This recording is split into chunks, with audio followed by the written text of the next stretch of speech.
I'd like to call to order the meeting for the Parking Task Force for Tuesday, December 9th, 2025. Sarah, can you do a roll call? Rockington. Here. Hardin Crandall. Here. Paulson. Here. Piscadis. Here. Todd. Here. Marinell. Here. Muncy. Here. And Bailey. Here. I'd like to ask if we have any agenda changes, suggestions for agenda changes? Anybody? All right, let's move on to public comment on agenda items. I don't see any folks here in the audience here physically. Anybody online? I don't see anybody online either.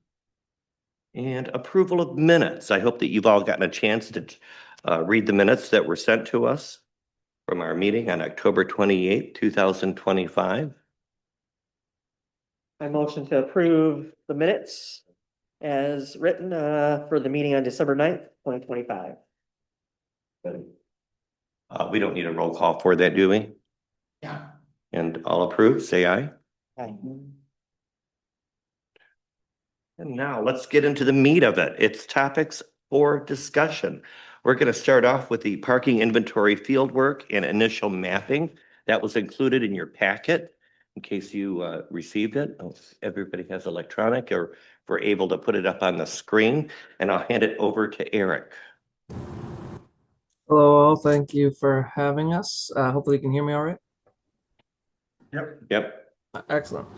Yeah, so what we included in the packet were really the outputs, some of the initial outputs of the GIS mapping, but I was going to let Julie go through sort of the process of the fieldwork, anything that was unusual out in the field, and then we also have some summary statistics on number of spaces by location, types, those sorts of things that we can run through as well. So I don't know, Julie, if you just wanted to give a brief rundown of what you all saw in the field.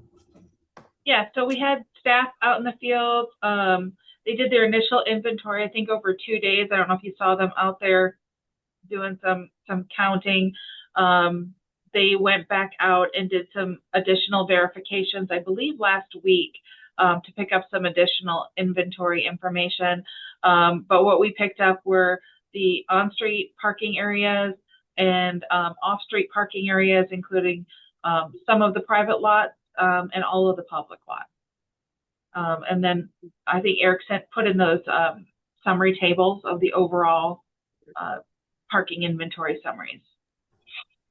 Yeah, so at a high level, from a total inventory perspective, based on our FNV's field work, there's approximately 300 or so, 303 city-owned publicly available spaces, and that's really between the high school and then the few surface parking lots that are located downtown. In addition, there are approximately 50 privately owned but publicly available at certain times spaces. That would be the lot at the corner of Griffin and Mason that you've seen with the Park Mobile payment app, and then also First Congregational Church. I don't know if the church shows up on the maps here, but it is another facility that's obviously available during certain times of the day. So in total, available to the public, and that's available to the general public, not counting any off-street facilities that serve individual businesses or serve, say, the Center for the Arts or things like that. Just a space that at certain times anybody coming to town could pull into. There's about 350 total within the study area. The rest are restricted in some way, whether that be gated like the marina lots, or like I said, signed for individual businesses. On the street, we documented approximately 1,560. That's 1,560 parking spaces. This is a combination of spaces that are actually marked and painted on the street. And FNV also did their best to identify areas of street that had no apparent restrictions on them. So there were no parking signs or anything like that indicating people could not use them. And that's really those dark green lines that you'll see on the maps indicated there. The total number of spaces is an approximation because obviously we can count the physically painted spaces, but a lot of those areas are just lengths of curb that we then use an assumed length of a vehicle to determine an approximate number of spaces. In that total 1,560 spaces, there's about 13 that are seasonally used for outdoor dining, a little less than 140 that are 3-hour parking, and one 15-minute space. The others, the balance, about 1,300 or so spaces really have no restrictions, aside from some seasonal odd even restrictions, but no time restrictions or anything like that would prevent people from parking there all day. Can I interrupt? Do we have Absolutely. any handicap spots along the roads? Yeah, did you count handicap as well? Yeah. We did. We do have that. I don't have them broken out right in front of me. Oh, actually, I do. I'm sorry. We have 5, 7, 9, 10, 15 handicap included in that total Thank you. on the street. And then off street, we have some handicap as well. I think the total amount that we recorded off street isn't accurate to what will really be there once the lines are painted, because there was some some pavement work and some restriping that I think was in the midst of being done when we were out there. All right, thank you. Sorry. And then also, Eric, were we able to identify all the places that offer 15-minute parking? We have several spots here in town that offer that, and signs are still up for that. Yes, that is included in the inventory, and that'll all be summarized and presented in a more formalized, obviously in our deliverable, and then be used in all of our analysis as well. But to that point, and I know it could be somewhat of a tedious exercise, but as you all have time to review the maps that were provided, or if you need, more zoomed in versions or some clarification, we wanted to get you all to confirm what we saw in the field and note any situations where we identified. I know in our very initial conversations, there were concerns about street widths and fire truck access. So if there's some areas where it's marked as assumed parking, where we think that we identified that there could be space for people to park, that might be an area where we don't want to assume people can park because of those issues. And so we might identify those as areas that need additional no parking signs or things like that. So if you all, as you have time, can review those things just to confirm that we accurately captured everything, that would be a huge help. Yeah, that's something I think we can all work on in the next few weeks with this map. Can you enlarge the map a little bit? Because I wanted to, you had mentioned the church parking lot, which is an available place for parking. I think I'm loud enough. If you go down to Lake Street and you're going down Lake Street, going out of town, wherever that is. I just kind of wanted to point it out. I know you guys all know where this is, but I don't know if they do. Or Culver, I'm sorry, Culver into Lake Street, coming down as you're leaving town. There's a Dykstra Funeral Home. And over the years, Sadava had, back when we had a business association, they had an agreement with Dykstra Funeral. When they were not using the parking lot, they offered us to use that as parking. In fact, I would take the sign down, and other merchants, we take turns putting the sign up for free parking. And Dykstra Funeral is located on Lake Street as you're leaving town. Just wanted to bring that to your attention and see if we can somehow revitalize that relationship. I don't know if it was if it continued when Sadaba folded, That's got to be at least 25 spots or so. And I thought that was a great resource. I don't see it utilized now, and so I'd like to see how we can reach out Sometimes I saw to it. Dykstra. Does it sometimes? The SCA sends people down, for sure. It's the, Oh, okay. it's the corner of Allegan and Lake Street. Corner of Allegan and Lake Street, yeah. SCA officially sends people down like with signs. Oh, good. That says go park down there. Oh, good. Just during their shows, so. Yeah, we used to have a signage that we used to put out. I didn't know if they were continuing that because I don't see it used as often. Not as much, but it still is used sometimes. Okay, During the parade. great. Okay. Okay, yeah, we'll make a note of that for sure. And maybe that, I mean, especially during our observations coming up, in the spring and the summer, we can obviously document who's using that when and for what purpose, whether during business hours or not. And if it needs to be a more formalized recommendation or a relationship that's again Right. formalized, we can certainly consider that for a recommendation. Can you clarify what that first, I guess my brain wasn't following, what that first 300 number was? You turn on your mic, Alan. City-owned parking spaces. Yeah, that's The 300 is city-owned parking spaces versus, so can you give me an example of that versus the 1560 that are in the street? correct. So the 300 are just in the high school surface parking lots and then the surface parking lots that the city owns downtown. You'll see on the screen here indicated with a SCA. red dot there. And then there's another small lot that serves or that's up by the chain ferry. And then there's a third small lot right by the public bathrooms there. Got it. So it's just the lots. Okay. Correct. And then the 1560 is all the on-street spaces. Thank you.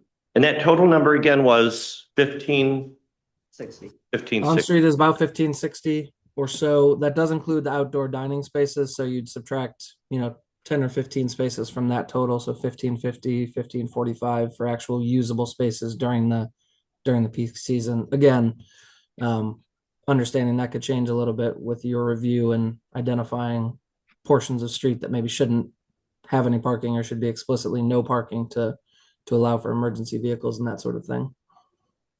And that How also about- encompasses all of, all the way to the bounds of the city. And so, some of those from a practical perspective are probably not usable or going to be used by people coming to downtown.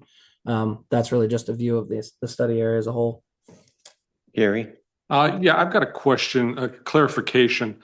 On Mary Street, east of Butler, on the side of Saugatuck, it was my impression that those spots were public, and it appears that they're not counted.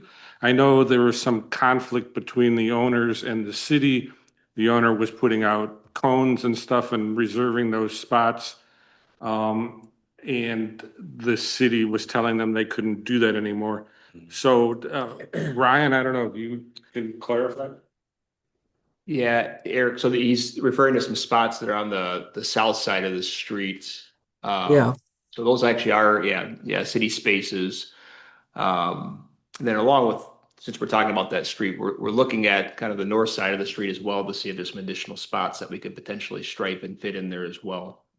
But yeah, those you are are, correct. those are public spots? Yes. Okay. Yep. So they Yeah, should we have be those added to the indicated count? as, well, they're indicated, I think right there above Verplank. There's a blue dot there. There's a couple segments of green, dark green. Those are assumed parking spaces. So it's about 5 parking spaces along that stretch, south side of Mary Street, east of Butler. Yeah, I think he's referring, Eric, so closer to Butler Street where it's kind of marked red. There's Oh, all the way to the corner there. Yeah, there's about 5 or so spaces in there that are. They're perpendicular spaces. Yep. Yep.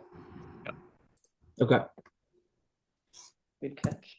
Mhm. Eight spaces total, it looks like from Google.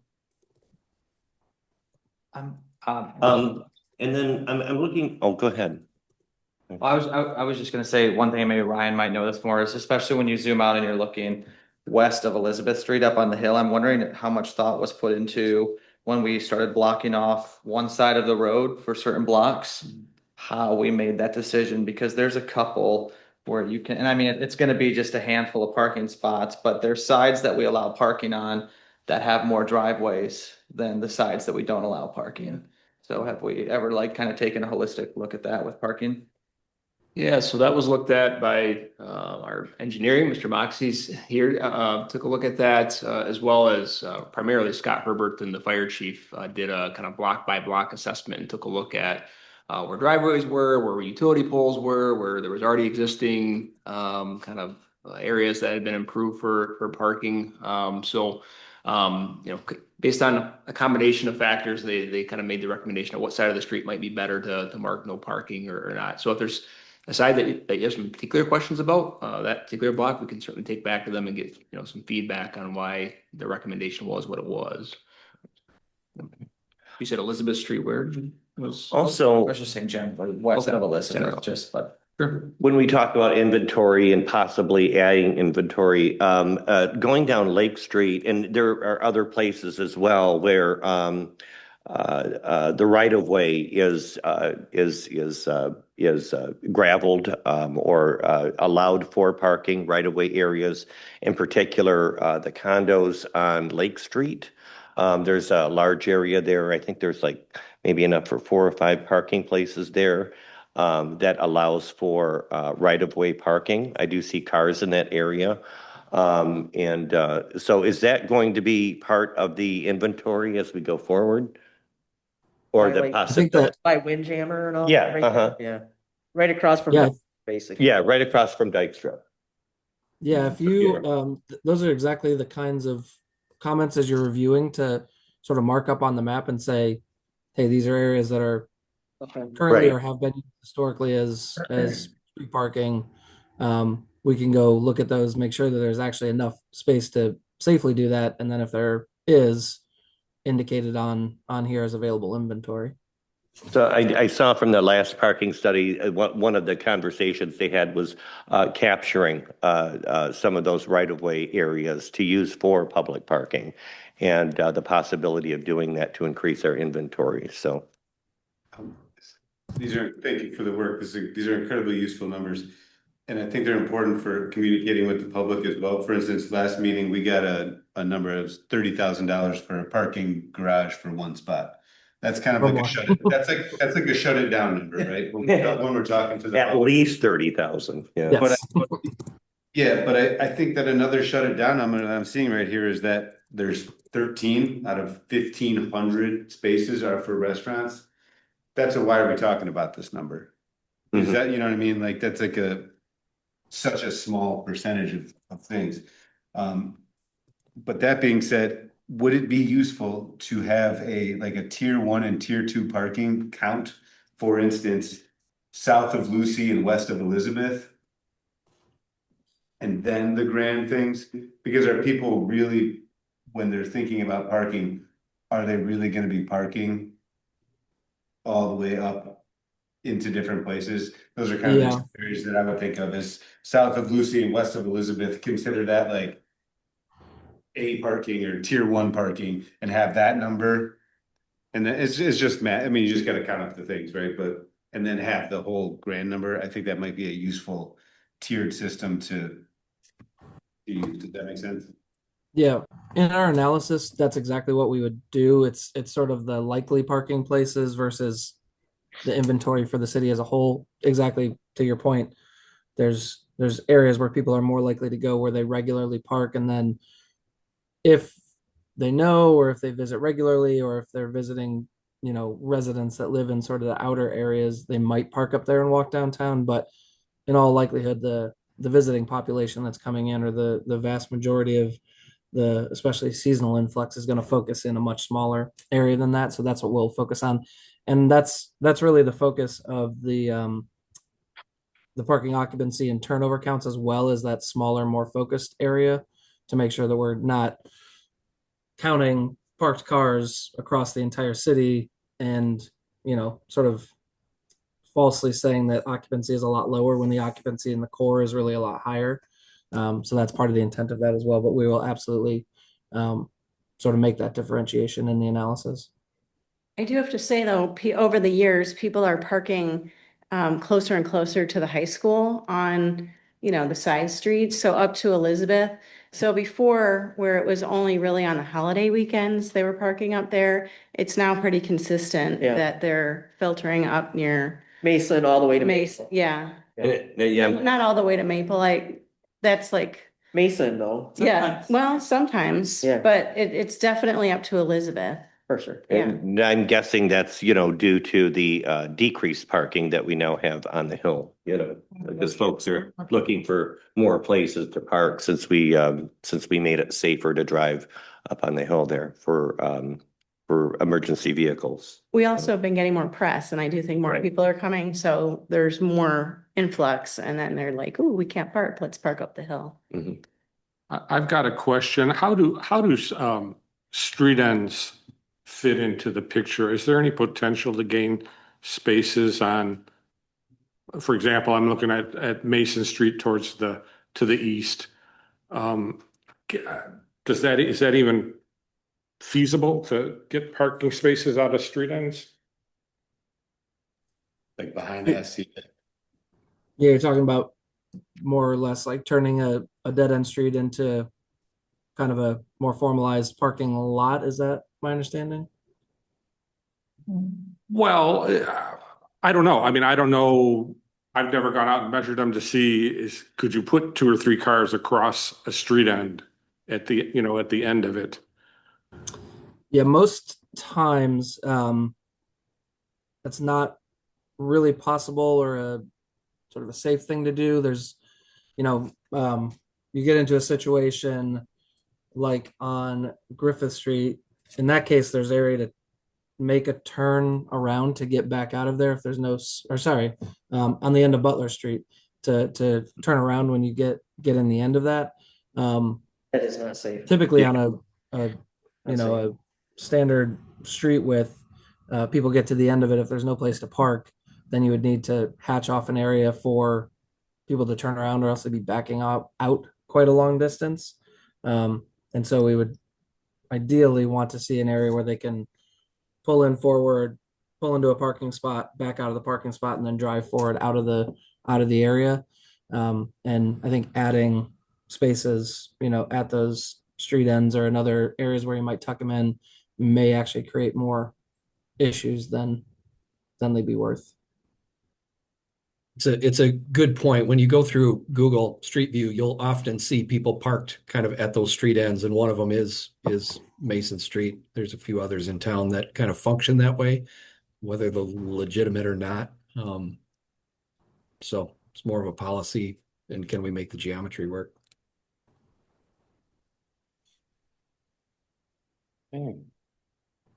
I have 1.2, not that we want to limit spaces, but I have noticed there are some spaces in town, like you come out of the post office and you're going to turn onto Butler, you can't see because there is a parked car.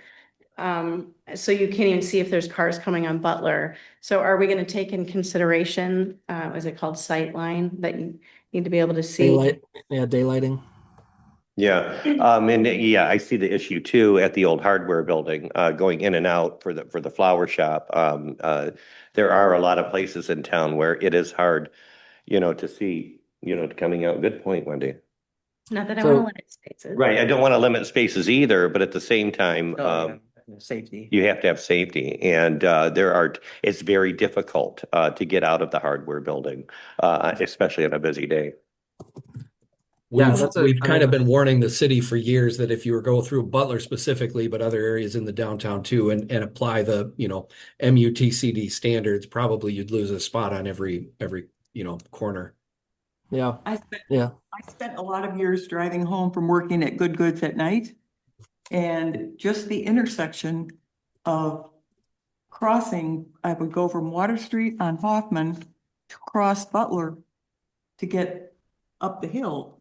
And in summertime, you can't see anything from the cars, from the people. People walk all the time, and because it's like Disneyland. Mm-hmm. There are no traffic signs anywhere that people obey. Most people obey. So the sightline thing is like it's a given. Mhm, And if you're driving downtown, you just have to be very careful mhm, mhm. because every intersection is like that, not just at the post office. Yeah, to John's point, I mean, that is a city policy decision. I mean, we've seen it in other cities and the scale is totally different, but cities like Los Angeles or San Francisco, they're, or New York losing tens of thousands of parking spaces. And then the discussion is that really something we can afford to do? Here, it's not as many spaces, but it's still significant if you're talking about, a space at every, on every street at every corner or a lot of them. Certainly from a pedestrian perspective, it's a lot more comfortable when you can, come to the corner and see cars coming. It's more comfortable for drivers coming to the intersections as well. But it is potentially a fairly, in terms of the number of spaces you have available in the core of downtown, a pretty large number of spaces that you might stand to lose. Okay, But it's something we can look at. We can try and quantify what exactly that number looks like. And maybe there's select areas where you would choose to do that, the more problematic intersections. Maybe that's a possibility versus everywhere. But it's something we can examine and highlight. one thing I noticed as well is parking or driving through town at night as a side note. And I know we haven't talked about it, with parking, but lighting, downtown lighting. When I come into downtown, there are places like even the corner where the drugstore is, where it's really hard to see people because there's just not a lot of light. And so I wonder how that could be part of the conversation or with safety. So it gets pretty dark on Butler Street. Yeah. So, any other comments or talk about parking inventory field work and initial mapping here that we have before us? From anybody? I implore everybody to look at this map, the next few weeks and scout around, see if there's any gaps or holes. I'll be using that. I'll be using this map as well as I drive around town and for any suggestions at our next meeting to help improve as we move forward. Can we get a printout of the breakdown that we were just given as far as spots and where and Numbers. stuff? Yeah, is that possible, Eric, where we can have a breakdown, like Gary's saying, of spots and where they are, other than just the map? Yeah, absolutely. I can follow up with that in some Excel tables that show on street versus off street and the various restrictions and things like that. Awesome. That'd be very helpful. I just Thank wanted to add, as you guys are driving around and looking at these things, if you see stuff, if you circle it and make a note on it, that's super helpful for us to go back and look at those and make revisions. Great. Great. Sheriff, I could, Julie and Eric, is it easier if we send them as we see them or would you rather have next meeting, one big I list think of it? that might be better if we communicate all of this to Ryan, and then Ryan can share it with Eric as one document rather than getting. Yes, that would be amazing. Yeah. Yeah. Or our clerk, whoever. Send them my way as you see it. Yeah, as you're looking at the map and. Okay. Yep. Very good. Perfect. Our next topic for discussion is B, draft online survey questions. I think you guys did a really good job. I really didn't have much to say Yes. about it. I looked at the past survey that they did about 10, 15 years ago, 15, maybe almost 20. Did everybody get a chance to look at the draft survey? Yep. Was there any suggestions? Yes, Kathy? Yes, as I was reading the survey, it occurred to me that for questions 8, 9, and 10, we should have 2 columns for people to respond. For example, in 8, how often are you able to find a parking space where you prefer to park downtown? The months of November through March, I can find a parking place in front of the drugstore or the post office, right where I want to park. April through October?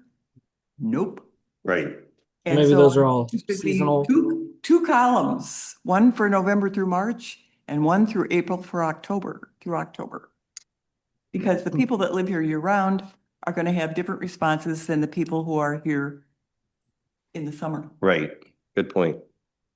Would it, because of, you know, the clear sort of differences between in-season versus off-season, and to keep the survey, you know, as condensed as possible, would it be sufficient to just change 8, 9, and 10 to during the months of, you know, the summer months? Or do you think that we need to capture the sort of in-season versus off-season? Since we're doing the survey twice and we've got the summer survey going out, I don't know, would it be an idea to do this survey, the initial one for the off-season? And then when we get into summer, add those summer months? I think that it would be important for the local people to know that they have been heard because their frustrations with parking are every day. Yep, And yes, we're doing it twice, but let's be specific about those responses. And if the survey is done for the local people twice, are they going to respond twice? right. So I think we need to have 2 different columns or 2 different responses so that people can, when they do the survey, they can do the whole survey. Mhm. And then when you run it again, the local people are going to look at that and say, oh, I did that in March. Right. And they're not necessarily going to do it again just because we ask them to. Would it be too much to add 3 more questions? You know, do 8 in a 2-part 8, 9, and then 9 as a 9, 10? You know what I'm saying? Yeah, I don't even think we need to add another question. We might be able to do what you were suggesting and add a second column, and you answer both of them in the same question 8, 2 times in question 9, 2 times in question 10. So I don't think we would need to extend the length of the survey to do that, but I'll confirm. Right. But I good think- suggestion. Yeah, and to your point, Kathy, I kind of had a similar thought at first when I read through this, but I think part of it will depend on how they kind of parse out the data, because there's questions about whether somebody's a full-time or part-time resident versus a visitor, and then there's also some questions about you know, whether somebody's when they typically come to downtown. So they'll be able to say, okay, you know, for full-time residents, they're answering this way on these questions. For folks who are visiting, they're answering this way more frequently. I mean, they would be able to parse that data out by certain groups as well. Right. Well, the Right. first time I looked at it, I thought, well, I can't answer this because I have 2 answers. Mhm. And it was 8 and it was 9, it's 10. Or the number 4, when do you typically come to downtown? Well, it's broken out, typically during the peak season, typically during the off season, and C and D. I can answer that question with 1 answer. Sure. But I can't answer 8, 9, and 10 with 1 answer. Mhm. So you really need to accommodate 2 seasons in those questions. I think, to make it I think more that's- friendly, make a more friendly survey. And you could do it in 2 columns for those 3 questions. Yeah, I think that should totally be possible. I think that's a good point, Kathy. But for me, that, you know, I live here downtown as well. You know, like number 10, my answer would be different in the summer and the winter. In the winter, I'm not willing to park 4 or more blocks away, you know. In the summer, I'll park 5 blocks away, you know. So thank you. And even 11. Would you pay? You're willing to pay? No. Yeah. Right. Yeah, I think that one, unless I'm wrong, I think there's no intention to look at, you know, off-season charging for parking, even in season, I think is a question. So for number 11, would it be satisfactory to add, you know, during the busy season of these months, would you be willing to pay? Is that a fair assessment? Because I think everybody would say no to the off-season question. Well, we had a parking arrangement where when we bought the oval sticker, we got free parking in the city parking lots. Mm-hmm. Still do. And we still do. Right. Without the bank lot. So that's already taken care of. Mm-hmm. I think this relates more to like on-street parking and whether Yeah. you'd be willing to pay to park on the street. Yep. Then put the wording in for on-street, because we do have a private parking lot that lots of people were used to using, and now they don't use it because they have to pay because it's a privately owned parking lot. Yeah, I mean, it could still, be, parking lots like, So would you be willing to pay for on-street parking? yeah. I mean, but it could still include other city lots. I see your point as far as the culvert lot. I mean, yeah, you're right. There's already, at least on weekends, but there could be potential, if there was a paid parking permit, again, these are big ifs. I mean, this is initial feedback from folks, but that's not typically the case during the week. There's also the Wicks Park lot. I mean, there's other, places that we could look at charging as well. Yeah, are we thinking with that question, are we thinking parking meters for local people? We're just getting initial impressions. I Feedback. think we're not forming any conclusions as of yet. This is just initial feedback, like Ryan said. Because that may be a big topic of discussion. Right. Well, and I suspect, again, as they parse out data, they may look at our full-time residents are saying absolutely not, but visitors maybe are saying, yeah, I might be willing to pay to park closer or something like that. And that's a data point that we would be able to look at through the survey. Then we have to charge them a lot. If that even happens, who knows, right? I mean, Give the local people free parking.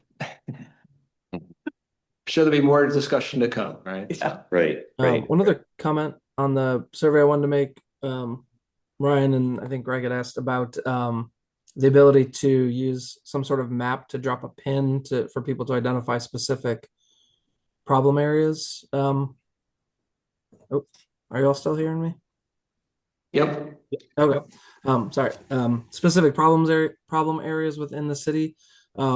That is a functionality we can add, but it's a little bit limited in that people could drop a pin and then in a follow-up question make a comment. So it'd really be like the top concern. It wouldn't be somebody could drop 10 pins and highlight a bunch of different problem areas. So I wanted to get your feedback on if that would be valuable, or if we gather that kind of feedback through some of our other engagement, whether the stakeholder engagement or the sort of community event where we talk to a lot of folks.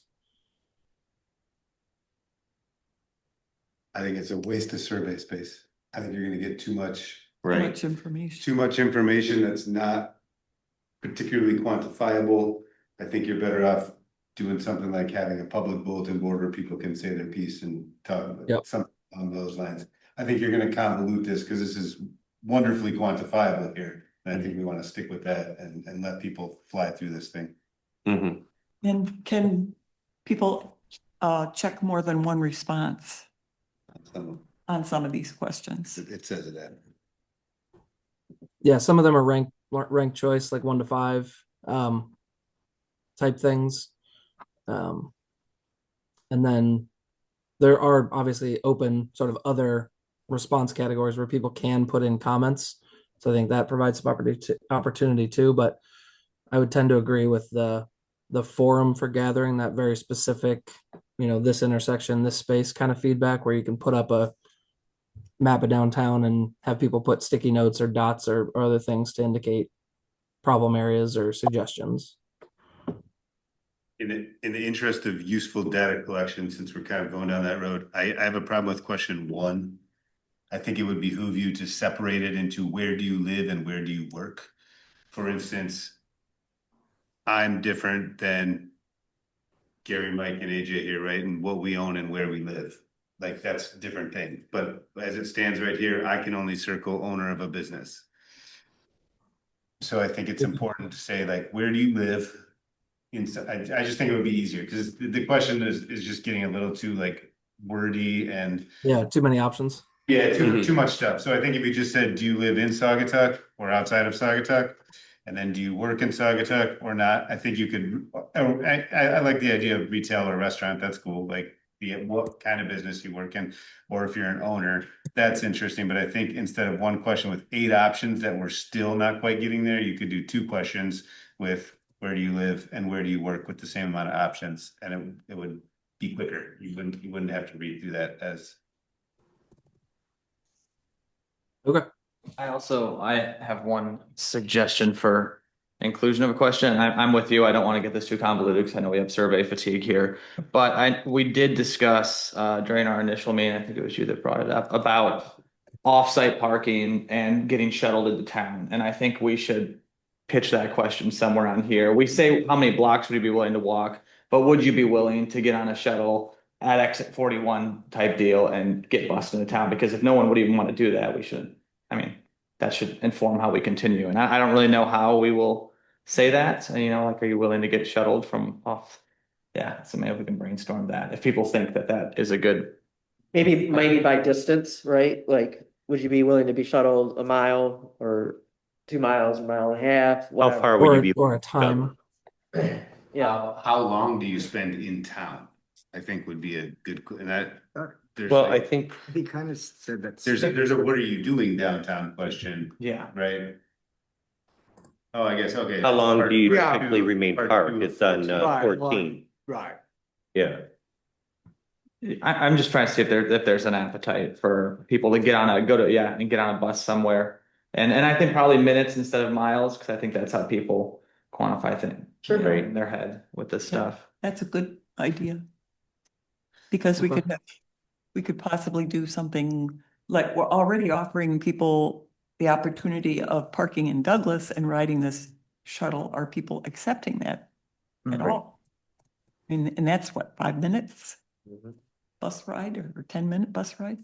So that's a good question.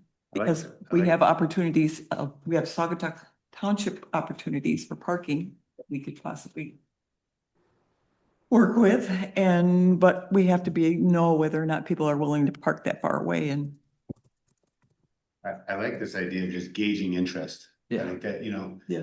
Are you interested, gauge your interest in an expanded shuttle program?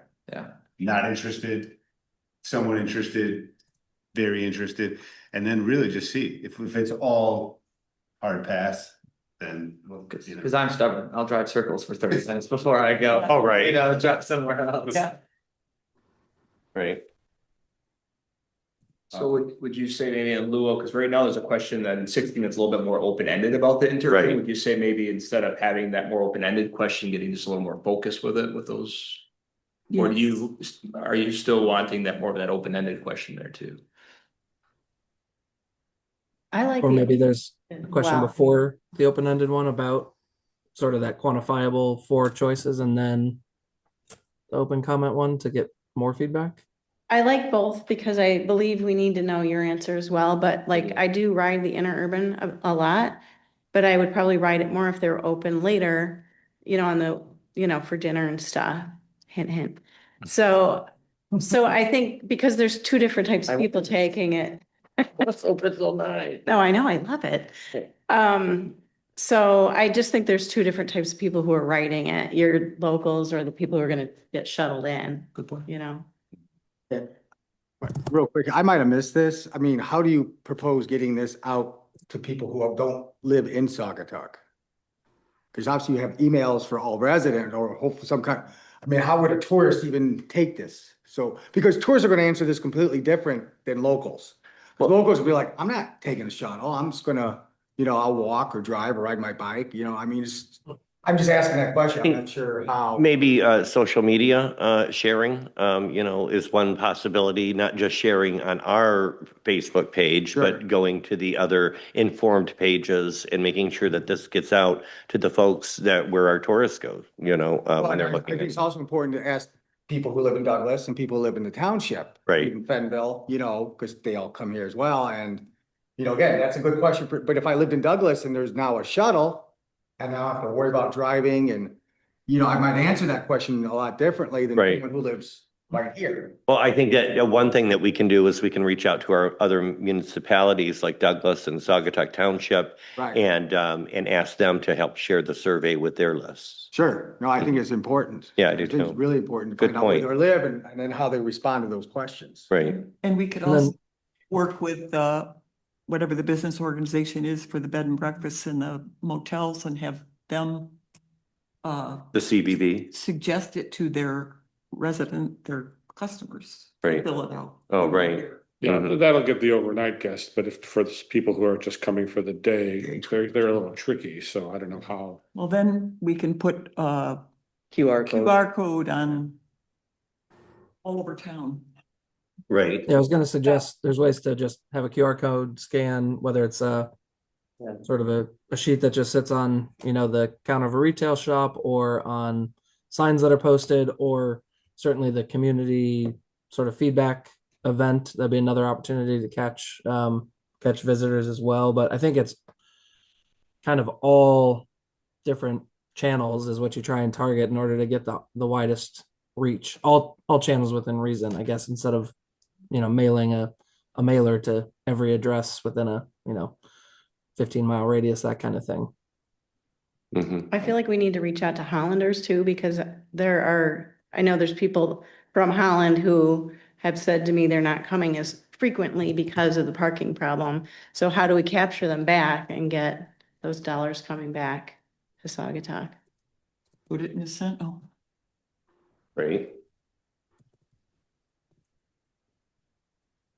Newspaper with the QR code. Mhm. Newspaper ad. All right, draft online survey questions. Does anybody have any other questions on that? I got one more definition thought here. If it would be helpful to define downtown Saugatuck, and if it would be helpful to define the city of Saugatuck. Because Yeah. the mailing address, you know what I mean, like. People say they live in Saugatuck, but they live in the township because their mailing address is Saugatuck. That's different than people who live on the hill. Well, sure, and different than people live across the river as well. So, like, do we want to define what we mean in this survey by resident of Saugatuck, like you vote here, or resident? Or that you live downtown. Right, or they, Yeah. just to define those things so that our data is clean. Yeah. Yeah, I considered that as well. It's just coming up with a clean definition and not, making the questions too convoluted or including too much text was the part that I was struggling with, especially with defining what downtown is. I think, I don't know, people probably have a good idea of what that is generally in their head, but really coming up with a firm boundary, and then as a survey taker trying to think through, like, okay, do I really mean between the streets of such and such and such and such? It can get a little messy. Well, nobody knows the names of the streets anyway, so where people live, but they don't know the names of the streets. As we go through the survey, Eric, have you received enough information from all of us on some of the changes that we talked about? So you can go forward with maybe giving us one more draft before we get this out? Absolutely. Aside from the defining, I mean, I would love some help on defining downtown if there's an easy sort of clean way to do that. But aside from that, yeah, I have enough feedback to adapt and provide you all with another draft. Okay. Do we have a timeline of when we can see that next draft? And do we have an idea of when a good time to get this survey out to the public? Yeah, I mean, I would target before the holidays for another draft. Not that you all would have time to review it before then. So maybe, I don't know, does the first week of January make more sense with the holiday schedule coming up? And then as far as releasing it, I think we're planning to do the two sort of different pushes or publications of when this is going out, one after the new year and one as next year's season comes up. So I'd really love your input on when you think over the winter months that first release would be the right time. And then as the season approaches, I think we talked about sort of mid-June-ish for another release point and keep it open for several weeks during each of those. Okay. Any other questions? I guess does that after Go the ahead. 1st of January work for a review of I another think draft? that's great. Yeah, after the holidays. Yeah. Okay. All right, we'll go next to our topic of discussion. We'll confirm additional stakeholder groups. We have a total of 5 right now. Can you remind us what those 5 stakeholder groups are, Eric? Well, so we want to actually narrow it to 5. Uh-huh.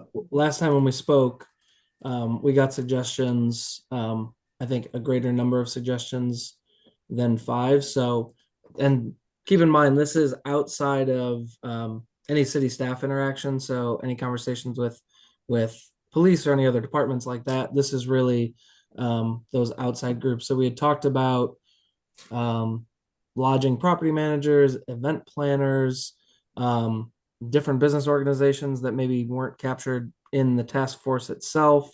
So I really wanted to pin down what we thought the most valuable sort of 5 groups are. Again, doesn't necessarily have to be decided in this meeting. It could be more of a discussion between you all, but we want to focus on sort of the gaps in input that we might experience through the other means that we're trying to reach people. So if that is a lodging association, if it is, Douglas or one of the other cities nearby, we're sort of looking for your guidance on that to find out what's the most impactful groups to talk to. Well, I'd like to put residents at the top of that list and then businesses.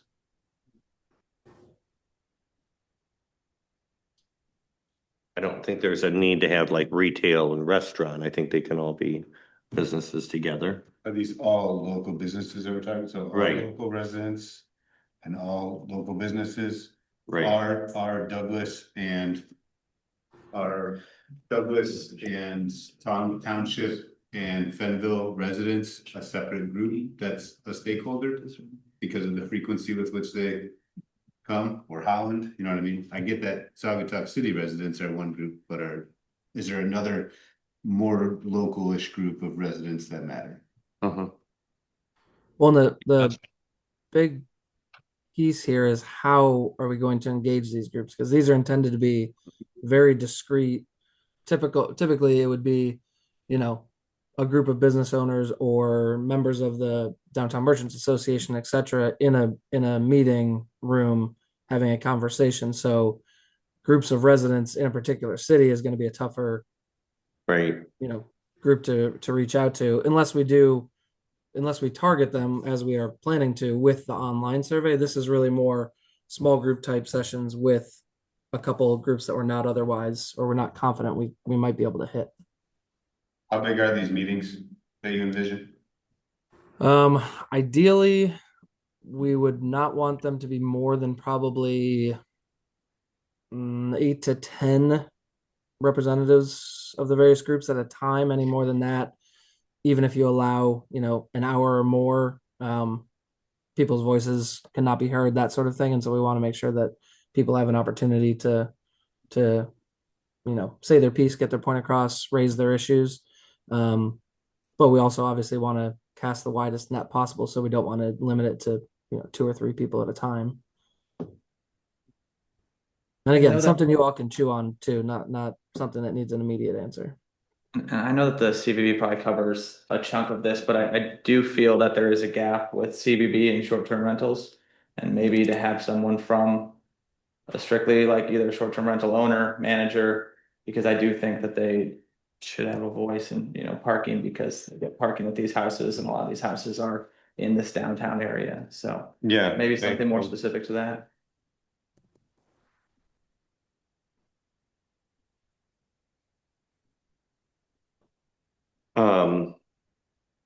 And like you said, Erica, ruling out what police and fire department as a Right, stakeholder.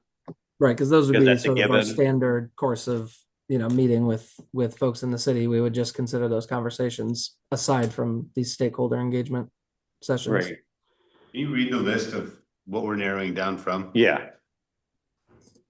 Yeah, previously, well, some of the groups we had talked about were lodging property managers, event planners. We had talked about, I thought some folks from downtown Douglas.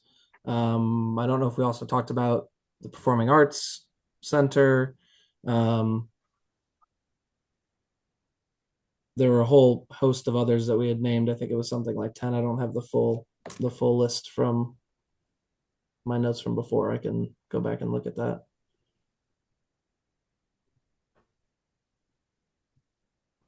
So we want to narrow this down to 5 is what you said, right? That's Correct. ideal, 5 total. So we've got CVB, which is, I think, important. And then, the short-term rentals, like Austin mentioned, event planners, I think that's important to keep them on the list. Yes, no? But you want. That would fall under businesses. Mm. You want the CVB in a room as one of these 5 meetings, just who, the board members of the CVB? Well, I think we already have you. Well, that's what I'm saying. We're trying to create 5 meetings, right? Right. With 8 to 10 people. Right. So the CVB won't be one of those meetings. Right. So what are those 5 meetings? There's 5 meetings that have 8 to 10 people. And that's what we're trying to figure out. Residents, Residents. business owners. Yeah. Again, 8 to 10 people. So how do we get there? Who, you know what I mean? Who are the business owners? How do we figure out who that is?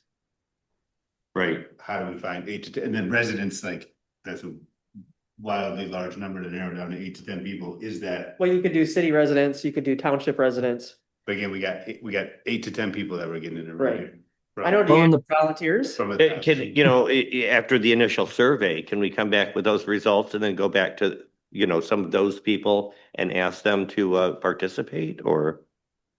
Yeah, the intent of the 5 additional stakeholders was to try and put a number on it for the scope, honestly. And so we might, through the online survey and through some of the other in-person engagement, capture enough of these certain groups, to your point, Chair Muncy. Maybe we follow up after the first round of survey and say, is there any group that we thought we would get more of that we didn't get a response from? And that's maybe how we target it, in addition to short-term rental owners and some of these other groups we mentioned. Mhm. Yeah, the Saugatuck Center for the Arts, I think, particularly expressed interest in, with the number of events that they have there and variety of events that they have there. Right. Really wanted to have a more direct discussion. Right. So, I think the chamber music people might want to be included as I mean, they rent the women's club and there's no parking at the women's club, so they wanted to rent the Congregational Church parking lot, but we decided at the church that we were gonna leave it open to first come, first serves because of the effort that would be to man the parking lot for Thursday all day to keep it open for Thursday night and Friday night for the chamber music people. And now they're using the handicap lot behind the church to cram in as many cars as they can. But I think the chamber music people need to have a voice somewhere. you said the chamber music people, I'm not familiar. The Chamber It's- Music Society has a board. And they plan the series for July and August that's at the Women's Club. Every Thursday and Friday night. It's a popular Very event. popular. They fill So- that place. You know, maybe if we were doing like an events group, I mean, we could have April Gundy from the CVB, we Right. could Yeah. have the SGA there to They should talk be about their event included. needs, the group that you're referring to, and, Yeah. and maybe make that one. Okay. And that would fall under event planners. Yeah, but Mhm. they do need to be included. Okay. Okay, so I think I've got short-term rental owners / managers, CVB, some subset probably of that, not necessarily, it doesn't require the board, a conversation with the board, I wouldn't think.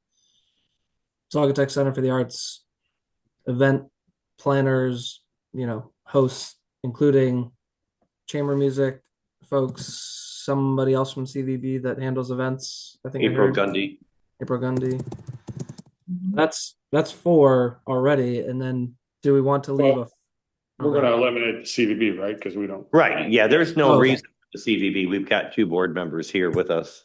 Okay, For the short-term rentals, I think that group should include people who are not realtors managing zillions of properties, but some of the people who are running 1 or 2 properties. Individuals, I agree. Individual Short-term rentals, I agree. not the mega Yeah. corporations. I don't know how to reach out to those though. You know, how do we reach out to those folks? We probably all know somebody. They all have to have a license. Right? Oh, yeah, it's a- Oh, right. Yeah, Yeah, I think you're right about that. Rather than, included too, because the ones that Now, like Mill Pond, she's got, I don't know how many units. You can get the inspection list from the But fire department. the feedback, I think, should be from both groups. The private individuals that are doing their own short-term rentals and the businesses that are doing many properties. Right. Together Hmm. in that committee. Agreed. Well, maybe those are two separate meetings because I'm sure they have different interests, possibly. or- Parking is still an issue. It's, I mean, what's different from that and the Maplewood? Where does she get her parking? She has what, 3 spots in her back thing, and she's got more rooms than that, and the public parking by the tennis court is sort of Maplewood parking. But I think they share the same concerns though. Yeah. Gary, to Okay. your point, I don't know if they need to be separated. The rental companies along with the individual rentals. No, I don't think they should be They separate. just Right, need that's to what I be mean. heard. I agree with you. Yeah, They just need to be heard. right, correct.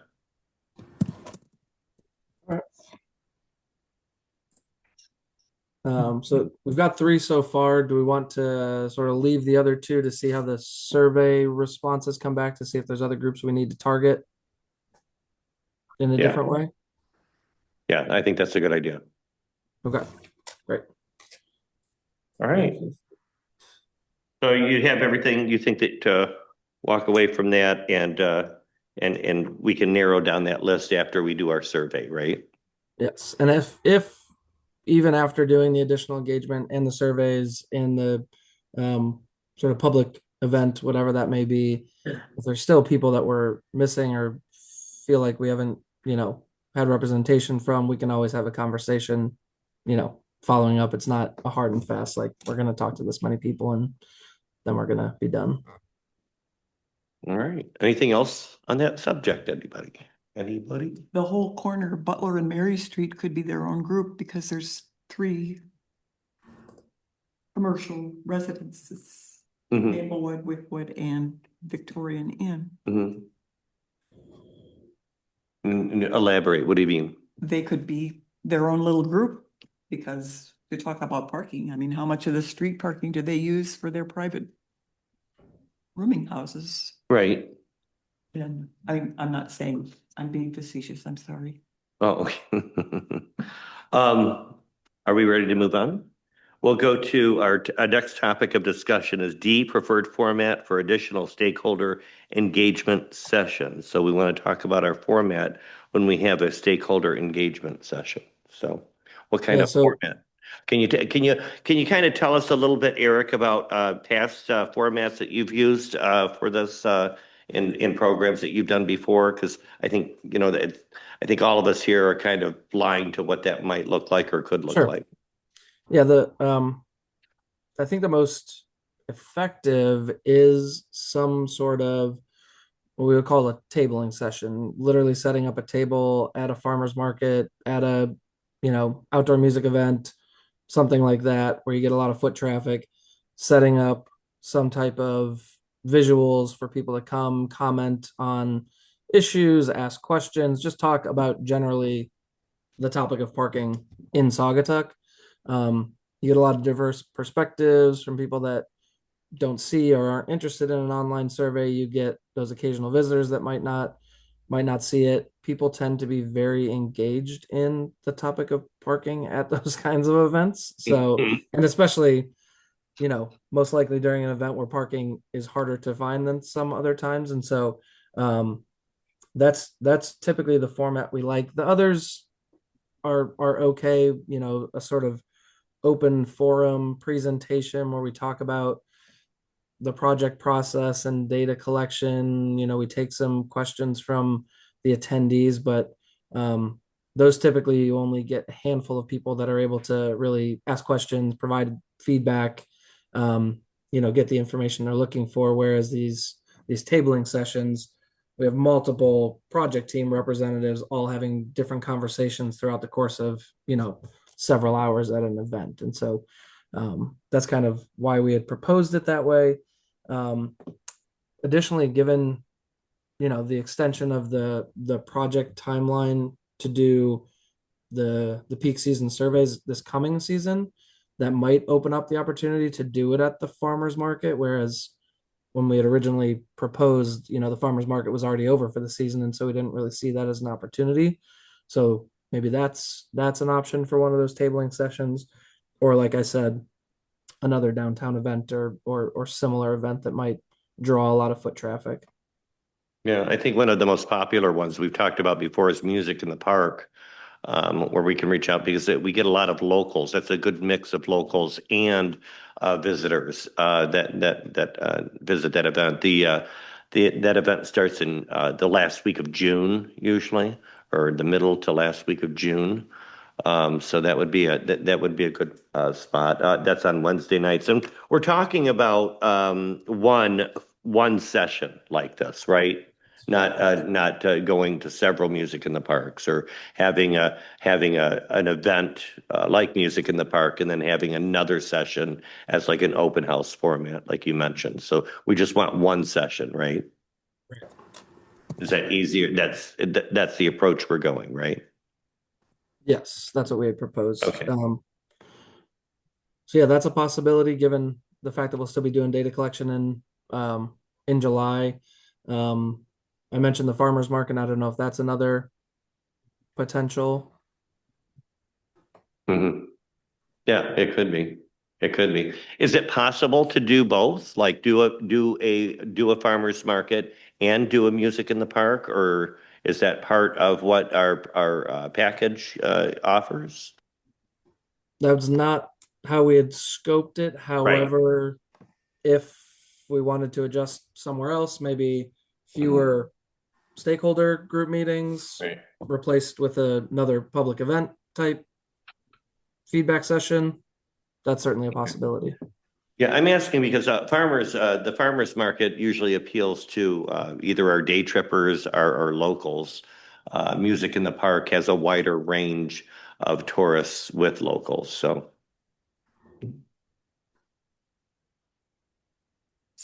what is our preferred format, you guys? What do you think? Do you like the idea of doing it at an event like Music in the Park, or? I think that's a good place Okay, for one. The farmer's market, it's a lot of locals there. I see a different crowd at the farmer's Right. market than I do at Music in the Park. I see more of a variety Yeah. of people at Music Mhm. in the Park. Yeah. So yeah, why don't we focus on that then? Music in the Park, having a session at a Music in the Park. That would be facilitated by yourself, Eric, or Andrew, or? It would actually be several of us, Okay. including someone from F&V. We'd have a couple people at the session. Like I said, with hopefully a physical location table, something like that, with some visual boards to set up. And because of how close we are, we could really be kind of strategic as far as like weather and make sure that we get a good day for it. So if we pick one Wednesday and it happens to be a crazy weather day or something else is going on, we can always shift to a different day, so long as that's not an issue with the event organizers and actually finding a physical space to set up. Okay. And if it's well advertised Right. for that particular day, people know, and could start earlier than Music in the Park, because people start showing Right. up Sure. like at 6 o'clock, and it Sure. doesn't, music doesn't start till 7, so Yeah, There- I think we would. do the whole Yeah. thing from 6 to 7, and Yeah. How long would this session look like? Would it be throughout the entire concert? The concert lasts for 2 hours, and you're talking about going earlier. So would this be something you're thinking maybe a 3-hour session, or?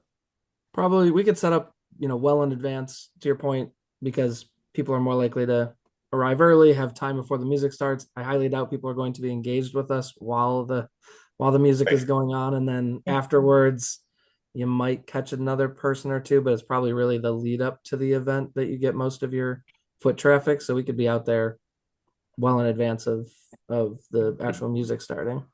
if you want it after, you got to do it in June because it's still daylight, but otherwise the sun sets, Right. it's too dark. Right. And the band usually takes a break in the middle, so there's 10 to 15 minutes where people kind of meander around. So maybe you'll get more during that time as well. So we all agree then that music in the park would be a great format, right? Yep. Yes, yes. Anything else? Anything about our community input or format for our engagement session? June is fine for this. That's not too late in your annual schedule here. No, it's not too late because we had talked about mid-July for that second set of field data collection, and so we'll still be have plenty of time to incorporate additional feedback, adjust recommendations, all of that based on what we hear from the event. That's perfect. All right. very good. One of the stakeholders that I don't think has been brought up before would be the marinas. Oh, I good think, point. that is an important stakeholder. Yeah. We have several of them. Yeah, good one. Yeah, Yep. Sergeant Marina's tower. There's a bunch of them around here. Mhm. Good point. Let's move on to topics of discussion. E, land use, commercial vacancy, and future development. Yeah, so this one, I think maybe, I don't know, it could be a topic of discussion for this meeting, or it could be some follow-up. So Ryan already provided a study of the land uses along the waterfront. This is really focused on expected changes in downtown to currently vacant spaces that have prospective tenants, or just identifying what the potential or what the vacant spaces are now, so that we can factor in any growth from those spaces becoming occupied. In addition, if there are more significant redevelopment projects, I know Ryan highlighted one space that there was an application in for, but if there are others that are known, just coming up with a list of those, sort of what the size of the land use or the property is, if it's vacant currently, what the previous use there was, and what we think might be a reasonable replacement use in the future. And then we can, in our future demand modeling, factor in sort of potential new parking demand from those additional spaces. So I think that's maybe more of a homework assignment than a need answers today kind of thing. Right. And so when it comes to like commercial vacancy and future development, I'd like to have a better idea of exactly what that is, and we're doing a lot of road work right now, and we will be. This But is all focused on occupiable space, and so Right. any of the That's existing going to the, commercial like spaces. Like the Hayworth lot. like the Hayworth lot, Like it'd be the church at Saugatuck. It used to be the Christian Reformed Church. right, Right there on Allegan. Dykstra, Yeah. yeah, things like that. Yeah, they're the Riverview Church now, I think, or whatever they used to Yeah, be, they the Christian changed. Reform. They have that huge field, Yeah. which could be a big parking lot. Yep. Close to town. Close, yeah. And Okay. there's stuff across Blue Star too. Mhm. And then again, having a discussion to capture some of those right-of-way areas, for possible parking as well, like I talked about on Lake Street, the possibility of having those paved and making them as public parking. So, let's move on to tentative dates for future parking improvements, future parking improvements task force meetings, so we can move forward with F. We talked about how many, we've got a total of 8 meetings here, or was it 8 or 9? Either 8 or 9. I believe it's 8. Yeah. Ryan, what are you thinking as we move forward for a list of tentative dates for future meetings? I think it's going to depend on, when they have certain touch points that they need, your feedback and want to have some further discussion. Right. Yeah, so I think Eric might want to take the lead on letting us know, what's best for you as we go forward for these meetings. Is everybody good with Tuesdays right now? Is Tuesdays a good day for you? Yeah. So let's stick with Tuesday. Whatever, as we go forward. But is there any way that you can map out tentative dates right now this early in it, or? Yeah, I probably could. I mean, the next touch point, I'll obviously update the survey. We'll wait for your um feedback on the inventory work. I'm not sure if those updates and the survey updates require another meeting or if that's just something that you all talk about internally, but there probably won't be another need for a significant update until possibly either online survey results start coming back or we do our first round of field data collection. But I'll map out maybe what that looks like tentatively, and then I can put that in front of you all to see if it makes sense or not. Right, right. I think you're right about that. And so, some of the action things as we're looking, some of the things that we want to be doing in the next couple of weeks is helping with the initial mapping, individually walking around and checking out downtown and seeing, any gaps in the holes. And then also waiting on that the revised survey, and then we can go forward from there. We can do all that for email when we come with the final draft. Ryan, you can send that out to all of us when we look at the final draft, and then have any more last questions. Those can all be done through email, right? Yeah, correct. Yeah, we can get that out to you. You wouldn't be able to email amongst each other, but we could we'll get that to you. You can give me the feedback, and if the Right. consensus changes or and we still need to tweak, we can certainly do that. Yep. So when we get that, I'll reach out to all of you individuals and see what you think of our last survey, or I mean, our next updated survey. And then any other additional feedback I'll provide with Brian and in turn provide with Eric, and we can get that survey up and running. Does that sound good? Yeah. That's very good. And so any other items? Am I missing anything? Eric?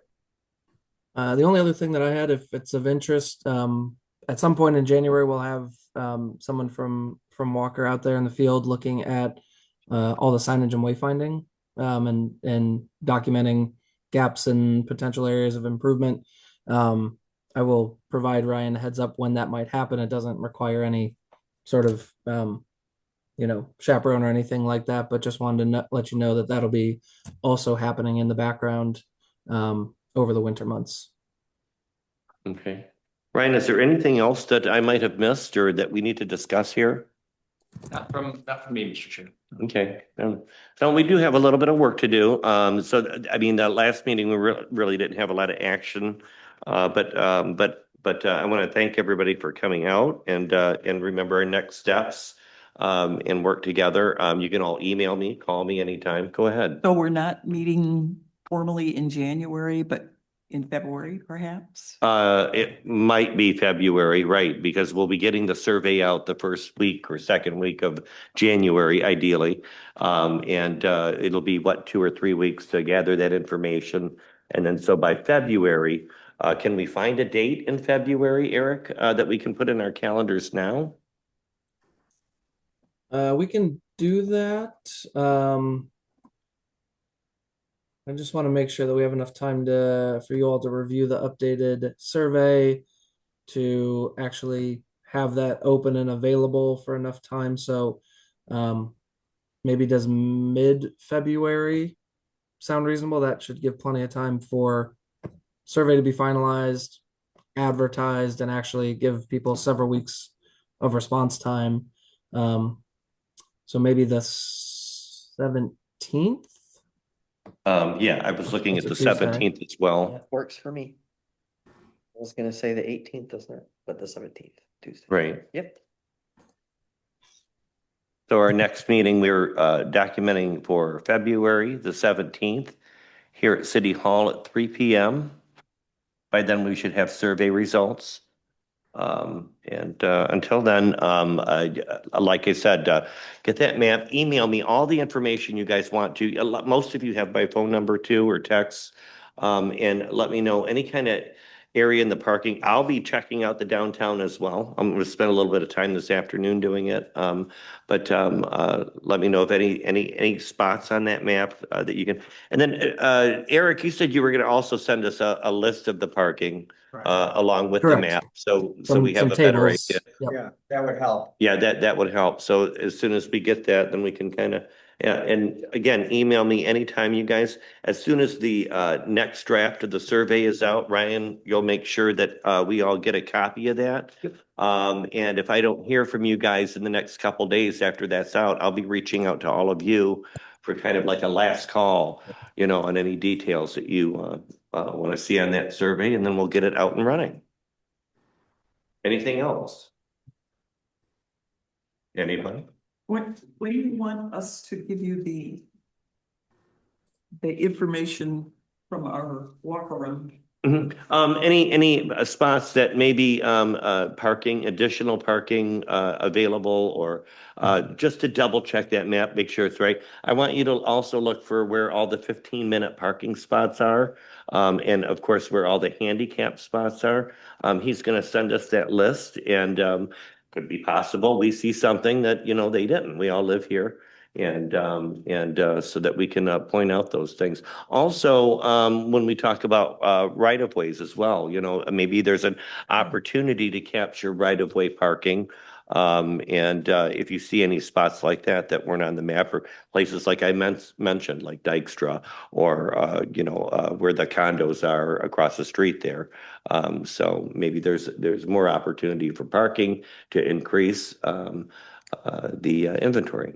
So. And then I guess maybe for Ryan, if this is a conversation with the fire department about areas that should be explicitly no parking for, enough access or enough room for emergency vehicles that aren't currently signed as no parking or just kind of open, that would be another area of focus, I think.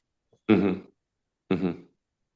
Assuming that those haven't fully been vetted with FNV in the past. Interurban stuff. Yeah, we'll get you a list of where we have no parking for that specific reason, and then otherwise it should be signed at the street ends and everything where they needed to turn around. But yeah, we can touch base with them. Okay, excellent. All right. And then, of course, like you said, the interurban stops as well. We have a couple different places here in town for interurban stops. So, all right. Correspondences, we didn't have any, right? I didn't see any in the packet. I know, it's been. That was surprising. Very surprising. Knock on wood, it's quiet so far. It's good. I bet you as your work moves along, you're gonna hear. Well, yeah, and usually that's what happens. We've seen that with our committees, that usually when the final hour is here and we've all kind of getting ready to make our recommendations is when everybody become pounding on the door and may say, well, we never heard this was happening, so. But Ryan, I want to thank you for getting the news out about the meeting. It was emailed as well as shared on social media, and continue to invite folks to be a part of our discussion. At this point, I'd like to open it up to public comments. If we have anybody, well, nobody in the room, and it doesn't look like we have anybody online. Any final thoughts from Julie or Eric or John? I just want to say that I have had conversations with several people who have residents rather than correspondents. They're Mhm. contacting me and saying, can I bend your ear? So I've had quite a few conversations. Good. Thank you. There. Thank you. And me as well, and business owners as well. And what I tell business owners and residents is to get that in an email. Send it to the city here, send it to Ryan, copy Ryan and myself on it, just so we can have those documented. A lot of times we have conversations and people want to, lend an ear, but that helps us all to understand, the concerns that people are having. And rather than just putting it on your shoulders, where you have to relay what they're saying. But it's good to, it's just good to have them all email. And that's what I've been saying since we started the process. Put it down in an email, write it down, and what folks are saying to you as well, make notes, and so that you can share with us. Very good. Let's go on to number 9, task force member comments. We will start with Mike.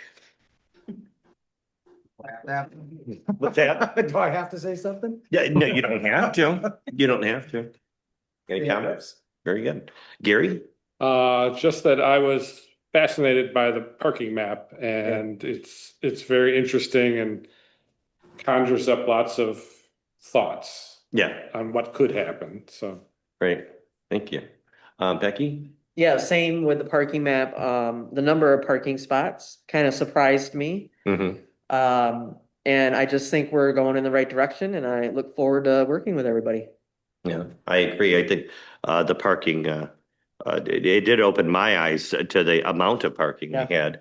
I think as we go forward, I think we're going to find that, you know, some of the solutions we may find or come up with is wayfinding and just telling people, letting people know where they can park. So, go ahead, Wendy. Eric, thank you to you and your team for all the work you've put in so far. So looking forward to working with you guys. Happy to be here. I think one thing that's come to the light for me is how we're communicating with the public and that there's only like 5 ideas, right, that the public has, like as I talk to people, and they all kind of fit into these buckets. And the more we can have answers for them, like I mentioned before, the parking garage, have answers and say, I appreciate the idea, it's just not feasible. Like it's a good idea in theory if resources were unlimited, but they're just not feasible. And to have researched answers for things that we can say to all these, and we all know what they are, but to have answers to those ideas so that the conversations can remain practical and can remain productive. Mm-hmm. Kathy? I'm very glad to be here. I thank you all, the consultants, for all of your work. The map is quite interesting. And I'm looking forward to the discussions of alternatives that we can do to provide more parking too. Mm-hmm. I mean, I know we have lots of streets and stuff, but are there other things that we can do Right. that don't cost us $1 zillion that we don't Right. have? Right. Thank you. Yeah, I was impressed with the number of parking spots that we do have in town. But one thing I was surprised about was that the city only has 303 owned parking spots. I think that's kind of a small inventory for as busy of a town that we are. So looking forward to finding opportunities to increase that. Anything else before we adjourn? I'll entertain a motion to adjourn. So moved. I'll motion to adjourn. I Uh, tried this earlier. All agreed, say aye. Hi. All right, that's it. Thanks, Gregory. Thank you. Yes.